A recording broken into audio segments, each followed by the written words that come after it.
This is our class fifth of our playlist financial modeling. This class will be the foundation for the upcoming next 2-3 classes. In this we would be seeing how we should calculate the bond price, bond duration, bond yield to maturity and different things by using VBA. So in this class will be very short and basic, so I just copy paste the codes, but I will explain why we use this, why we use the formula. We don't need to go in a very depth. We just use the program, and if someone don't know the programming, they try to learn this, because this is just a formula, and 1 2 3 line just additional in the up and down of the code. So let's start with this. Okay and हाँ, इसमें nomenclature तो same ही है जैसे पहले है, आप वही करना है पहले तो स्टार्टिंग में, and then we will go with the VBA. So first इसमें लिख लेते हैं. अगर नहीं भी करोगे तो भी काम कर जाएगा, सीक्वेंस में है, बट कर लो अच्छा रहेगा. जस्ट लाइक मैं कर देता हूँ फटाफट.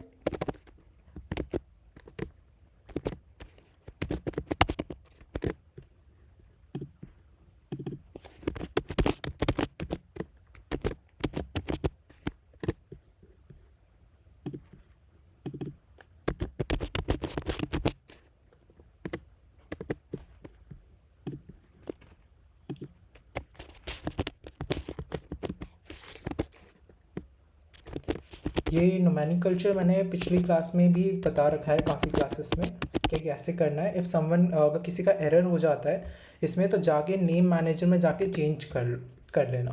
ओके, सो हमने फर्स्ट के तो नेम कर लिए हैं सारे. अब we go to the VBA, कैसे अब उसमें आप कोड लिखते हैं, तो मैंने तो पहले लिख रखा है. सो मैं इसमें कॉपी पेस्ट कर लूँगा और मैं एक्सप्लेन कर देता हूँ कैसे, क्योंकि फिर अगर मैं लिखने बैठ गया तो काफ़ी टाइम लग जाएगा एक पर्टिकुलर वीडियो बनाने में. So I just paste out. So this is the first price bond, how we calculate the price bond. अब इसमें देखो क्या है, जो मैंने फेस वैल्यू ली थी उसका सीक्वेंस है. अब यहाँ पे कोई और सीक्वेंस भी रख सकते हो, कोई ऐसे इशू नहीं है, बट एक सीक्वेंस में रहेगा तो अच्छा रहता है. तो ठीक है, ये तो ऊपर फंक्शन स्टार्ट किया हमने, एंड देन उसके बाद सीक्वेंसिंग दे दी. देन इसके बाद अगर ये वाली लाइन पर्टिकुलर लाइन नहीं भी लिखोगे तो भी चल जाएगा, कोई इशू नहीं है. मैंने एक स्किल लिख दिया, क्योंकि अगर डिफरेंट प्रोग्राम जब भी मैं लिख दूंगा इसमें, क्योंकि 3-4 प्रोग्राम है, तो जब सब होंगे तो सब कंपाइल हो जाएंगे, तो पता ही नहीं चलेगा किसका कौन सा है, तो ऊपर नीचे हो जाता है. इसलिए मैंने पर्टिकुलरली ये लाइन लिख दी है, so that it will be easier. Next, price of bond हमने फर्स्ट इंटीजर वैल्यू हमने 0 रख दी. देन जब तक उसकी मेच्योरिटी नहीं होती तब तक वो वहाँ पे it's a going on a loop. For is used for the loop command. Then उसके बाद ये फॉर्मूला है. इस फॉर्मूले का इजी वर्जन मैंने अभी शीट में लिखा है, मैं अभी दिखा भी दूंगा. This is for the discounting, मतलब हमें साल भर साल कैसे मिलता जाएगा, तो उस बेसिस पे. देन इसके बाद जब एक लूप खत्म हो जाएगा तो उसका रिडम्पशन पे क्या प्राइस बॉन्ड के वो होगा, तो दोनों का उसका मिला के प्राइस आता है, तो इसीलिए ये फंक्शन है. सो ये फंक्शन हो गया. Then go to the Excel. Now यहाँ पे हम लोग जो हमने कमांड लिखा है उसका प्राइस बॉन्ड यहाँ पे हम लोग डालेंगे. सी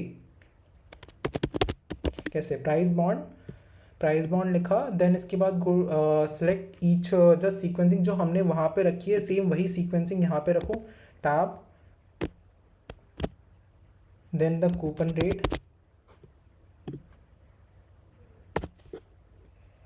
then this maturity, then yield to maturity bracket close, then enter. This will be the bond price.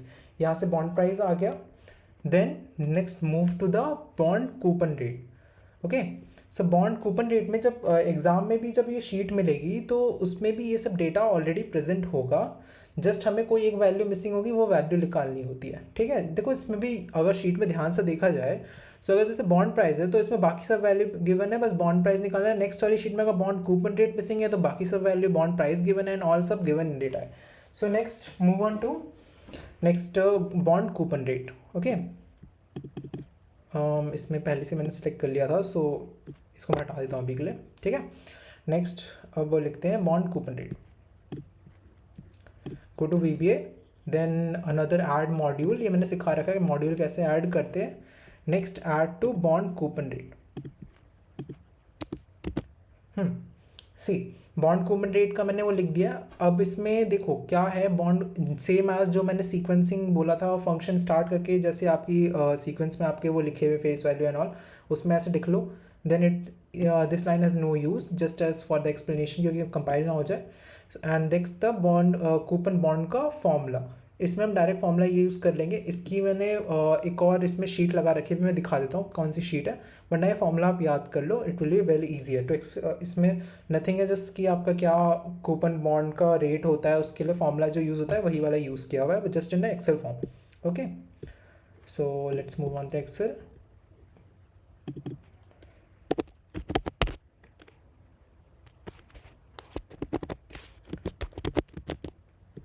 Coupon bond, then select. अगर हाँ इसकी भी नेमिंग कर सकते हो, बट अब रिक्वायर्ड नहीं है तो ऐसे ही कर लो, कोई इशू नहीं है, वो उसमें भी वही वैल्यू उठा रहा है। सो हमने जब सीक्वेंसिंग कर रखी है तो कोई इशू नहीं है। अगर सीक्वेंसिंग नहीं कर रखी होती तब हमें लिखना पड़ता, क्योंकि रीज़न फिर पता ही नहीं चलता किसकी कौन सी वैल्यू है, सो उससे हमें देख देख के लिखना पड़ता है। ओके, सो जस्ट ये आ गया हमारा रेट। हाँ, मैं जिस शीट की बात कर रहा था ना, बार बार ध्यान से उतर जाता है। So this is the sheet मैंने इसमें रख दी है। This is with the formula which we use, but हम इसे एक्सेल में लिख देते हैं लाइक ब्रैकेट्स एंड वो कन्वर्ट करके कैसे कैसे लिखना होता है, बट ये एक नॉर्मल चीज़ है जो हम कॉपी में या पेन में एग्जाम के लिए यूज़ करते हैं, ये वो वाली चीज़ है। ठीक है, फॉर एन ईजियर मैं शीट भी अपलोड कर दूंगा यूट्यूब के नीचे डिस्क्रिप्शन में, सो वहाँ पे भी चेकआउट कर सकते हो, कोई इशू नहीं है। Next we move on to the bond yield to maturity. So go into VBA, next add in module, now the VBA command।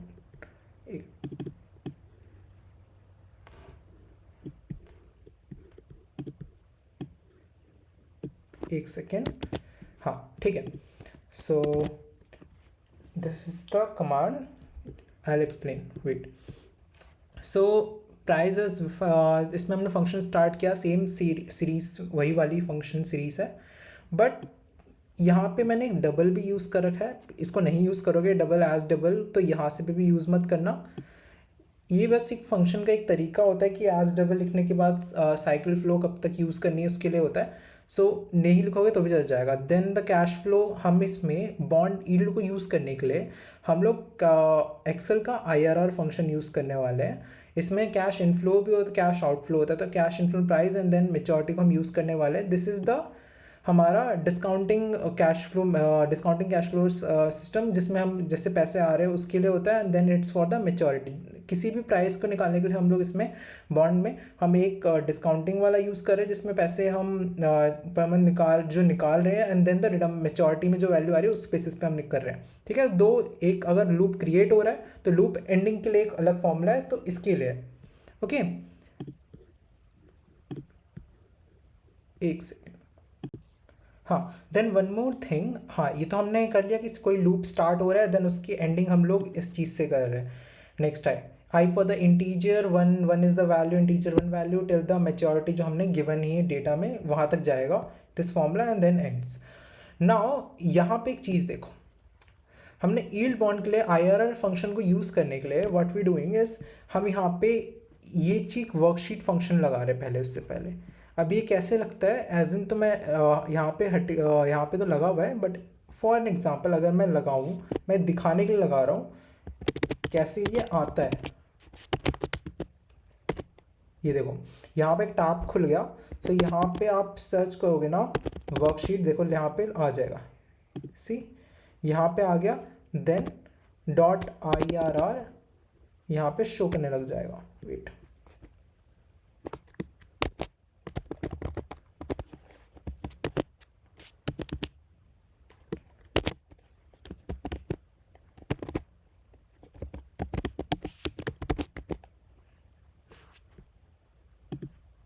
एक second, underscore and then close the bracket.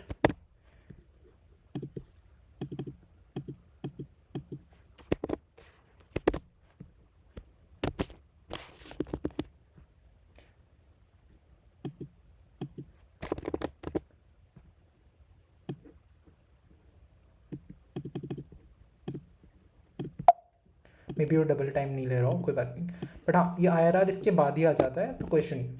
ठीक है, IRR आ जाएगा, then उसके बाद आप cash flows डाल देना, and then this formula will work. Okay, same यही तरीका है, क्योंकि मैं डबल टाइम लिख रहा हूँ ना, इसलिए शायद वो उठा नहीं रहा वहाँ पे, इसलिए एरर हो जा रहा है, कोई बात नहीं। Next move, get on to Excel. अब यील्ड टू मैच्योरिटी निकाल लेते हैं। Select this in on order, same order जैसे वहाँ पे हमने सीक्वेंसिंग करी है। and just close the bracket and then done. This is our yield to maturity. Next, move on to bond duration. Okay, so let's move on to VBA.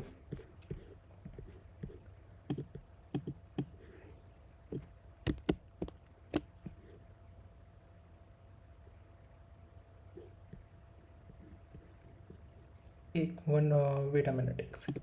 Yes, so we were on bond duration. हाँ, तो I just add module and okay. So this is the formula for bond duration. इसमें हमने क्या किया है, देखो इसमें हमने ये वाला बॉन्ड ड्यूरेशन का फॉर्मूला तभी आप अप्लाई कर पाओगे जब आपने प्राइस बॉन्ड का फॉर्मूला पहले में लिख रखा हो, उसके बाद ही ये अप्लाई होगा.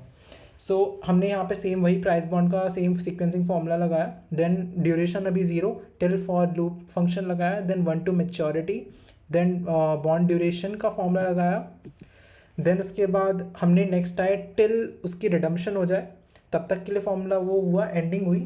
देन उसके बाद किसी भी ड्यूरेशन ऑफ द बॉन्ड को हम प्राइस से उसको डिवाइड कर देते सो दैट हमारी बॉन्ड की ड्यूरेशन आ जाए, तो हमने वो किया and then the end function. Now get on to the Excel. अब यहाँ पे डायरेक्टली ड्यूरेशन का वो डालते हैं, bond duration same sequence which हमने जो वहाँ पे लिखा है सेम वही सीक्वेंस आना चाहिए.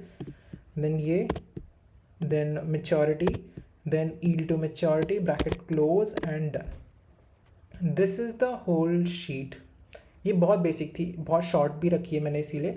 बट जो नेक्स्ट वाली अपकमिंग 2 वीडियोस आएंगी ना, उसमें एनालिसिस है, उसमें नेक्स्ट हम उसमें एनालिसिस करके डिफरेंट चार्ट्स बनाने वाले हैं, डिफरेंट स्कैटर चार्ट्स होंगे, उसके बेसिस पे हम क्या एनालिसिस कर रहे हैं, different CVP analysis and different things उसमें अप्लाई होगी. बट ये बहुत बेसिक है, अगर ये चीज़ नहीं करिए तो वो आगे वाली चीज़ें में भी अप्लाई, आगे वाली चीज़ भी नहीं कर पाओगे. So first do understand this and if नहीं समझ आ रहा कोई बात नहीं, ऐसी कोई कोडिंग में इतनी कोई डेप्थ में जाने की रिक्वायरमेंट नहीं है, ऊपर नीचे की लाइन सब में सेम है, जस्ट मेन फॉर्मूलास है उसको याद कर लो एंड देन बस टाइप इन एंड बस काम हो जाएगा.